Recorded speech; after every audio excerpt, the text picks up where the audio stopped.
श्री गणेशाय नमः। श्री सीतारामचंद्राभ्याम नमः। वाल्मीकि मुनि की जय हो। माँ भगवती सरस्वती की जय हो। और आप राम तत्व के जानने के पिपासु राम भक्त, आपको नमस्कार। क्योंकि मैं विशेष नहीं, हमारा यह चैनल यूट्यूब का विशेष नहीं। यदि आप देखते हैं तो बिल्कुल राम तत्व के जिज्ञासु पिपासु ही आप देखते हैं। आपको जानना है कि राम तत्व क्या है। क्योंकि मैं जो आपको वस्तु अर्पित कर रही हूँ, आपके सामने प्रस्तुत कर रही हूँ, वो प्रमाणित 100% तो है ही। उसमें कुछ भी भ्रम या कुछ भी उसमें नकली नहीं है। इसलिए आप आते हो और अपने योग्यता के हिसाब से ग्रहण करते हैं। इस सर्ग में जो सर्ग में सुनाने जा रही हूँ, श्रीमद् वाल्मीकि रामायण का हिंदी में अर्थ अयोध्या कांड से 32 सर्ग सुनाऊंगी। इस सर्ग में श्री राम जी का भव्य दान है। उस दान को, उस विनम्रता से किए हुए दान को देखकर मैं पढ़ करके खुद आश्चर्यचकित हूं। वशिष्ठ जी के सुपुत्र सुयोग्य को बुलाने के लिए अपने भ्राता लक्ष्मण को भेजते हैं और कहते हैं उन्हें बुला के लाओ। लक्ष्मण जी उन्हें कहते हैं श्री राम जी के भवन में आपको चलना है। सुयोग्य जी मध्यकालीन, दोपहर मध्याह्न कालीन अपनी संध्या करके श्री राम जी के महल में आते हैं। श्री राम जी सीता सहित हाथ जोड़ करके उनको प्रणाम करते हैं और रत्नों द्वारा उनका स्वागत करते हैं। और सीता के प्रेरणा से श्री राम कहते हैं, सौम्य, तुम्हारी पत्नी की सखी सीता तुम्हें अपना हार, स्वर्ण, सूत्र और करधनी देना चाहती है तुम्हारी स्त्री के लिए। और इस भव्य दान में मजेदार बात यह है कि आखिरी में एक ब्राह्मण जी आएंगे, त्रिजट गर्गगोत्रीय ब्राह्मण। उनको जो श्री राम जी दान देंगे वो विनोदपूर्ण दान देंगे। कहेंगे ये कार्य बल से करो और जहां तक आपका बल दिखेगा वहां तक दान करेंगे। वो क्या बोलेंगे वो आखिरी में है, आखिरी तक जरूर सुनिएगा। अभी तो आप श्री राम जी के भव्य दान जो वनवास के प्रकरण के स्वरूप किया जा रहा है उसे सुनिए। आइए। कहते हैं श्री राम जी, वन के प्रस्थान के लिए, तो वन प्रस्थान करने वाली तुम्हारी स्त्री की सखी सीता तुम्हारी पत्नी के लिए विचित्र, अंगद और सुंदर केऊर भी देना चाहती हैं। करधनी के अलावा उत्तम बिछौने से युक्त तथा नाना प्रकार के रत्नों से विभूषित जो पलंग है उसे भी सीता, विदेह नंदनी सीता तुम्हारे ही घर भेजना चाहती हैं। विप्रवर, जो मेरे मामा ने हाथी शत्रुंजय नामक जो हाथी मुझे प्रदान किया है उसे भी मैं तुम्हें ही भेंट देना चाहता हूँ, 1000 अशर्फियों के साथ। श्री राम के ऐसा कहने पर सुयोग्य ने वे सब वस्तुएं ग्रहण करके श्री राम, लक्ष्मण और सीता के लिए मंगलमय आशीर्वाद प्रदान किया। तदंतर श्री राम ने शांत भाव से खड़े अपने भाई लक्ष्मण से कहते हैं कि आप अगस्त और विश्वामित्र दोनों उत्तम ब्राह्मणों को बुलाकर रत्नों द्वारा उनकी पूजा करो। महाबाहु रघुनंदन, जैसे मेघ जल की वर्षा द्वारा खेती को तृप्त करता है, उसी प्रकार तुम उन्हें सहस्त्रों गौओं, स्वर्ण मुद्राओं, रजत द्रव्यों और बहुमूल्य मणियों द्वारा संतुष्ट करो। मैंने पहले ही कहा ये श्री राम जी का भव्य दान का वर्णन है, जरूर सुनिए। लक्ष्मण कहते हैं, लक्ष्मण यजुर्वेदीय तैत्तिरीय शाखा का अध्ययन करने वाले ब्राह्मणों को के जो आचार्य हैं, संपूर्ण वेदों के विद्वान हैं, साथ ही जिनमें दान प्राप्ति की योग्यता है तथा जो माता कौशल्या के प्रति भक्ति भाव रख करके उनके पास आकर उन्हें आशीर्वाद प्रदान करते हैं, उनको सवारी दास दासी सहित रेशमी वस्त्र, जितने धन से वे ब्राह्मण देवता संतुष्ट हो उतना धन खजाने से दिलवाओ। कहते हैं चित्ररथ नामक जो सूत श्रेष्ठ सचिव भी है, वे सुदीर्घ काल से यही राजकुल की सेवा में रहते हैं। इनको भी तुम बहुमूल्य रत्न, वस्त्र और धन देकर संतुष्ट करो। साथ ही उन्हें उत्तम श्रेणी के यज आदि सभी पशु और 1 सहस्त्र गौएं अर्पित करके पूर्ण संतोष प्रदान करो। मुझसे संबंध रखने वाले जो कठ शाखा और कलाप शाखा के अध्येता बहुत से दंडधारी ब्रह्मचारी हैं, वे सदा स्वाध्याय में ही संलग्न रहने के कारण दूसरा कोई कार्य नहीं करते और भिक्षा मांगने की इच्छा नहीं रखते, यानी आलसी हैं और स्वादिष्ट अन्न खाने की इच्छा रखते हैं। उन महान पुरुष का भी सम्मान करो। उनके लिए रत्नों के बोझ से दबे हुए ऊंट उनको दो, 80 ऊंट दो। अगहनी चावल का भरा भार के ढोने वाले 1 सहस्त्र बैल तथा भद्रक नामक धान्य विशेष, भद्रक में चने मूंग आदि आते हैं, 200 बैल पर लाद करके उन्हें अर्पित करो। सुमित्रा कुमार, उपर्युक्त वस्तुओं के सिवा उनके लिए दही घी व्यंजन के निमित्त 1 सहस्त्र गौवें भी हकवा दो। माता कौशल्या के पास मेखलाधारी ब्रह्मचारियों का बहुत बड़ा समुदाय आया है, उनमें से प्रत्येक को 1,000 स्वर्ण मुद्राएं दिलवा दो। लक्ष्मण, उन समस्त ब्रह्मचारी ब्राह्मणों को मेरे द्वारा दिलाई हुई दक्षिणा देखकर जिस प्रकार मेरी माता कौशल्या आनंदित हो उठे, उसी प्रकार तुम उन सबकी सब प्रकार से पूजा करो, यानी माता कौशल्या के प्रसन्नता के निमित्त उनके हिसाब से।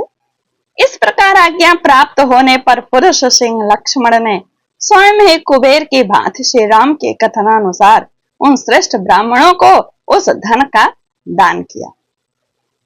इसके बाद वहां खड़े हुए अपने आश्रित सेवकों को, जिनका गला आंसुओं से रुधा हुआ था, बुलाकर श्री राम ने उनमें से एक एक को 14 वर्षों तक जीविका चलाने योग्य बहुत सा द्रव्य प्रदान किया और उन सबसे कहा, जब तक मैं वन से लौट कर ना आऊं तब तक तुम लोग लक्ष्मण की और मेरे इस घर को कभी सूना न करना, यानी यहीं रहना, छोड़कर अन्यत्र नहीं जाना। वे सब सेवक श्री राम के वन गमन से बहुत दुखी थे। उनसे उपयुक्त बात कहकर श्री राम अपने खजांची से कहे कि खजाने में मेरा जितना ही धन है वह सब ले आओ। यह सुनकर सभी सेवक उनका धन ढो ढो कर ले आने लगे। वहां उस धन की बहुत सी बड़ी राशि एकत्र हुई दिखाई देने लगी, जो देखने ही योग्य थी। तब लक्ष्मण सहित पुरुष सिंह श्री राम ने बालक और बड़े ब्राह्मणों तथा दिन दुखियों को धन को बंटवा दिया। उन दिनों वहां जिसकी बात कहा था मैंने आपसे, अब वो दान शुरू हो गया है। उन दिनों वहां अयोध्या के आसपास वन में त्रिजट नाम वाले एक गर्ग गोत्रीय ब्राह्मण रहते थे। उनके पास जीविका का कोई साधन नहीं था, इसीलिए उपवास आदि के कारण वे पीले पड़ गए थे। परंतु उनकी पत्नी युवावस्था प्राप्त थी और ढेर सारे बच्चे थे, और वे ब्राह्मण सदा फाल कुदाल और हल लिए वन में फल मूल की तलाश में घूमा करते थे। वे स्वयं तो बूढ़े हो चले, पर पत्नी तो उनकी तरुणी थी और उनके छोटे छोटे बच्चे।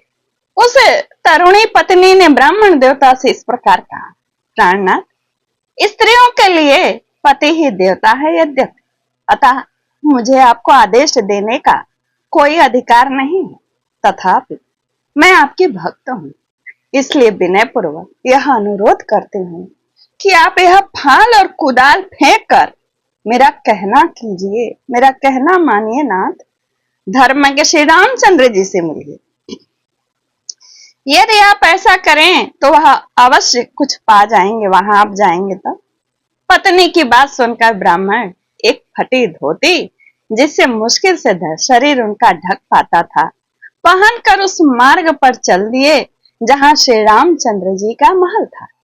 भृगु और अंगिरा के समान तेजस्वी त्रिजट जन समुदाय के बीच से होकर श्री राम भगवान के जो भवन थे, राम भवन था, 5वीं ढेवड़ी तक चल गए, परंतु उनके लिए किसी ने रोका टोका नहीं। जब वो चढ़े जा रहे थे तो सबको पता था श्री राम जी ब्राह्मण का बहुत ही आदर करते हैं, ये दान के लिए निमित्त बुलाया होगा, क्यों रोकते भला कोई।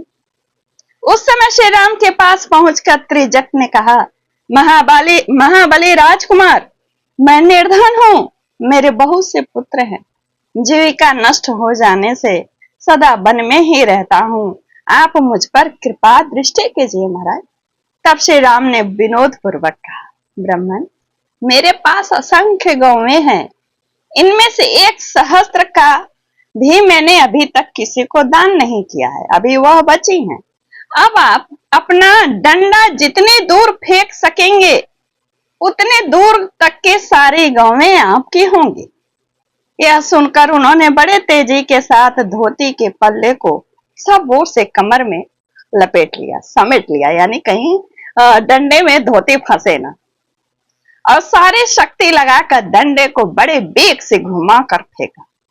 ब्राह्मण के हाथ से छुटा हुआ वह डंडा सरयू के उस पार जाकर 1000 गांवों से भरे हुए गोष्ठ में एक सांड के पास जाके गिरा। धर्मात्मा श्री राम ने त्रिजट को छाती से लगा लिया और उस सरयू तट से लेकर उस पार गिरे हुए डंडे के स्थान तक जितनी गौवें थी उन सबको मंगवा कर त्रिजट ब्राह्मण के आश्रम पर भेज दिया। उस समय श्री राम ने गर्गवंशी त्रिजट को सांत्वना देते हुए कहा, ब्राह्मण, मैंने तो विनोद में यह बात कही थी, आप इसके लिए बुरा न मानिएगा। आपका मैं दुर्लंघ जो तेज है इसी की जानने की इच्छा थी कि आप में कितना तेज है, इसलिए मैंने आपको कहा यह डंडा फेंकिए। यदि आप और कुछ चाहते हो तो मांगिए। मैं सच कहता हूं, इसमें आपके लिए कोई संकोच की बात नहीं। मेरे पास जो जो धन है वह सब ब्राह्मणों के लिए ही है। आप जैसे ब्राह्मणों को शास्त्रीय विधि के अनुसार दान देने से मेरे द्वारा उपार्जित किया हुआ धन मेरे यश की वृद्धि करने वाला होगा। गौओं के उस महान समूह को पाकर पत्नी सहित महामुनि त्रिजट को बड़ी प्रसन्नता हुई और वे महात्मा श्री राम को यश, बल, प्रीति तथा सुख बढ़ाने वाले आशीर्वाद देने लगे। तदंतर पूर्ण पराक्रमी भगवान श्री राम धर्म बल से उपार्जित किए हुए उस महान धन को लोगों के यथा योग्य सम्मान पूर्ण वचनों से प्रेरित हो बहुत देर तक अपने सुहृदों में बांटते रहे। उस समय वहां कोई भी ब्राह्मण, सुहृद, सेवक, दरिद्र तथा भिक्षुक ऐसा नहीं था जो श्री राम के यथा योग्य सम्मान, दान तथा आदर सत्कार से तृप्त न किया गया, यानी सब तृप्त हुए थे। और यहीं पर श्री राम के भव्य दान का सर्ग यहीं पूर्ण होता है। इत्याशय श्रीमद् रामायणे वाल्मीकि आदि काव्य अयोध्या कांडे 32 सर्गः यहीं पूर्ण होता है। श्री राम जय राम, जय जय राम। लाइक कमेंट शेयर जरूर करा करें। धन्यवाद। मैं कथा कहने में आपको कहने में भूल जाती हूँ, आप याद करके कर लिया करिए। महानुभाव, धन्यवाद।